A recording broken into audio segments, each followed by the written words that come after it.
lagi-lagi viral nih video adu jotos. MMA. Itu tapi ini kasus lama. Kasus Banyak lama. banyak bilang ini mirip kan. Antara kasusnya si Mario Dandi sama yang sekarang ini yang si siapa Aditya Hasibuan. Nah, Parah sih.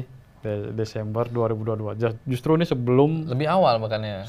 Mario Dandi. Kalau Mario Dandi aku baca-baca lagi Februari 2023. Februari 2023. Nah, dan apa ya namanya ya? Kenapa belakangan ini muncul di media? Iya.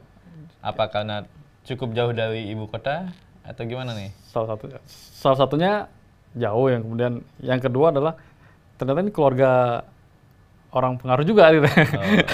Anggota juga ini. Beda, tapi jadinya sama ya. Artinya Kasusnya proses pemukulan, dan kemudian ada yang menyaksikan, ada saksi, bahkan ada yang merekam. tapi ada bedanya kalau yang di Sumut ini. Di Sumut kan ya? Iya, di Sumut. Ada bedanya. Jadi bedanya itu yang menyaksikan langsung adalah aparat. Dan membolehkan itu katanya. Dan Ya. aku lihat videonya tuh Tidak melerai. nggak melerai, malah didiamin aja. Contoh yang tidak baik buat bapak-bapak.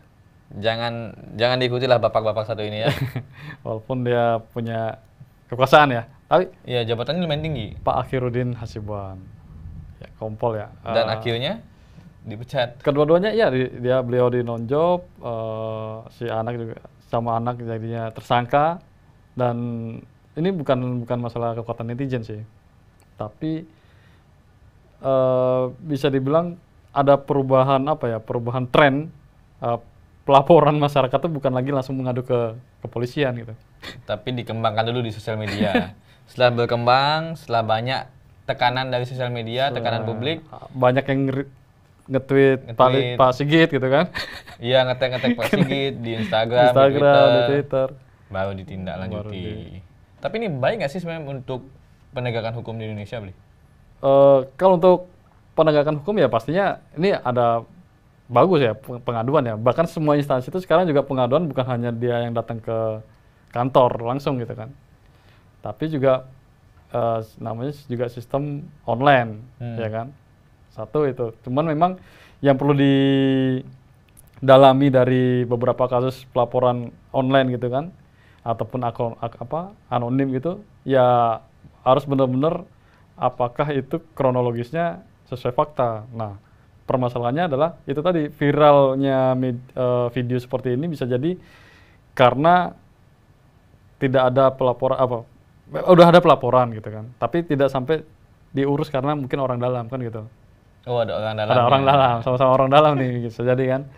Nah, jadinya justru publik bisa mengangkat isu ini dan istilahnya menjustice untuk memberikan sanksi. Tapi kan artinya ketika semacam ini modelnya, ini Bias. semacam apa ya? Ya bias. Jadinya kepercayaan publik terhadap penegakan hukum di Indonesia juga semakin kurang karena tidak viral, tidak ditangani kayak gitu. Sama halnya kayak kemarin di Lampung itu, di Lampung kan ada Bima kemarin. Ya, Bima. Soal infrastruktur.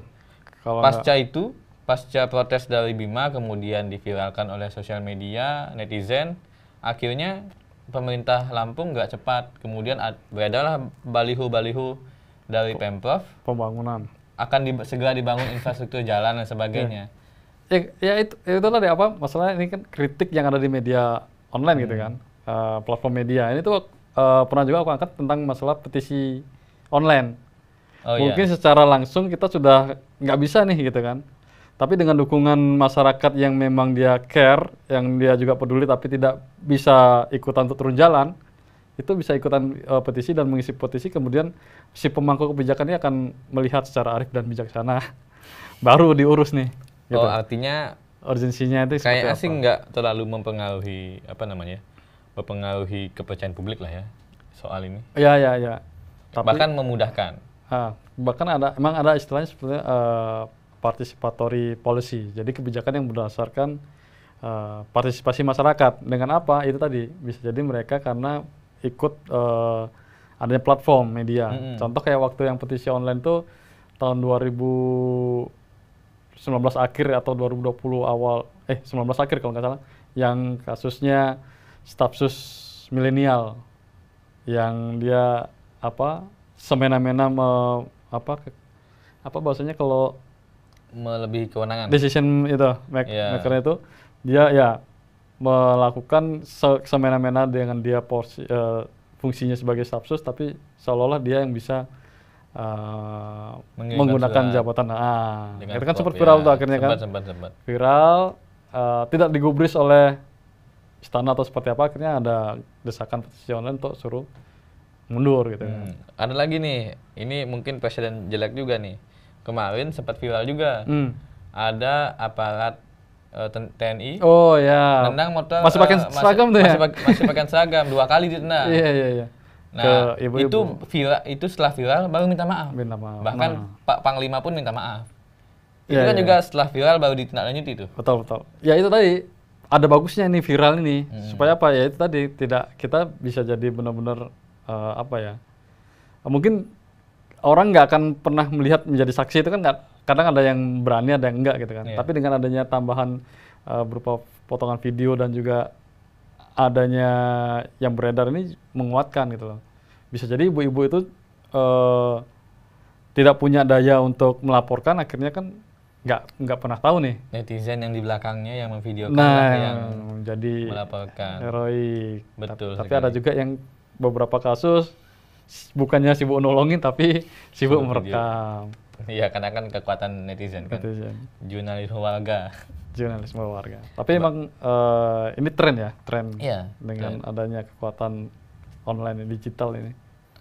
Artinya penguasa mungkin atau nggak bagian dari penguasa jangan semena-mena sama rakyat biasa lah. Karena kekuatan netizen ini sudah semakin kuat. Satu itu bahwa netizen tuh ada gitu. Ada, Netizen kekuatan tuh itu ada.